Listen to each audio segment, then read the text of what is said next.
हम्म.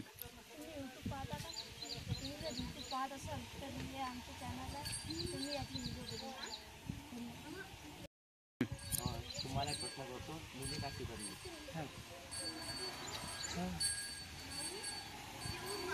तुम्ही उत्तर द्यायचं या गोष्टीचं. शाळेची सोय नाही जायची. मी तुम्हाला एक प्रश्न करू इच्छितो. लहान मुलं मोबाईल का जास्त पाहतात? रिकामे असतात सारे. माय बाबांनी पैसा आहे